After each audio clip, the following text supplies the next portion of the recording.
ಕಾರ್ಗಿಲ್ ಯುದ್ಧದ ಮಾಜಿ ಯೋಧ ಟಿಆರ್ ವೆಂಕಟೇಶ್ ನಿಧನ. ಮಾಜಿ ಸೈನಿಕರಿಂದ ಅಂತಿಮ ನಮನ.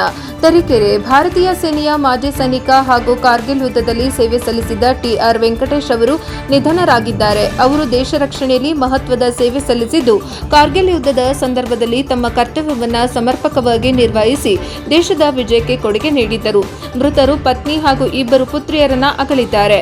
ಅವರ ನಿಧನದಿಂದ ಕುಟುಂಬದವರು, ಬಂಧು ಬಳಗ ಹಾಗೂ ಮಾಜಿ ಸೈನಿಕರಲ್ಲಿ ದುಃಖದ ವಾತಾವರಣ ನಿರ್ಮಾಣವಾಗಿದೆ. ಅವರ ಅಂತ್ಯಕ್ರಿಯೆಗೆ ಮುನ್ನ ತರೀಕೆರೆ ಮಾಜಿ ಸೈನಿಕರ ಸಂಘದ ವತಿಯಿಂದ ಪಾರ್ಥಿವ ಶರೀರಕ್ಕೆ ಅಂತಿಮ ನಮನ ಸಲ್ಲಿಸಿ ಶ್ರದ್ಧಾಂಜಲಿ ಅರ್ಪಿಸಲಾಯಿತು. ಈ ಸಂದರ್ಭದಲ್ಲಿ ಸಂಘದ ಅಧ್ಯಕ್ಷ ಮಿಲಿಟರಿ ಶ್ರೀನಿವಾಸ್, ಕಾರ್ಯದರ್ಶಿ ಎಸ್ಎಚ್ ಕುಮಾರ್, ಖಜಾಂಚಿ ದೇವೇಂದ್ರಪ್ಪ ಹಾಗೂ ಮಾಜಿ ಸೈನಿಕರಾದ ಗೋವಿಂದಪ್ಪ, ಹನುಮಂತಪ್ಪ, ಜಗನ್ನಾಥ, ಶಾಂತಕುಮಾರ್, ರೇವಣ್ಣ, ದೇವಸಾಗಾಯಂ, ಯತಿರಾಜ್, ಪಾಲಾಕ್ಷಪ್ಪ, ಟಿಎಸ್ ಮಂಜುನಾಥ್, ಸೋಮಶೇಖರ್ ಸೇರಿದಂತೆ ಹಲವರು ಉಪಸ್ಥಿತರಿದ್ದು ವೀರ ಯೋಧರ ಸೇವೆಯನ್ನು ಸ್ಮರಿಸಿ ಗೌರವ ನಮನ ಸಲ್ಲಿಸಿದರು. ವರದಿ ಪ್ರದೀಪ್ ಹೆಚಿ, ತರೀಕೆರೆ, NKS TV4.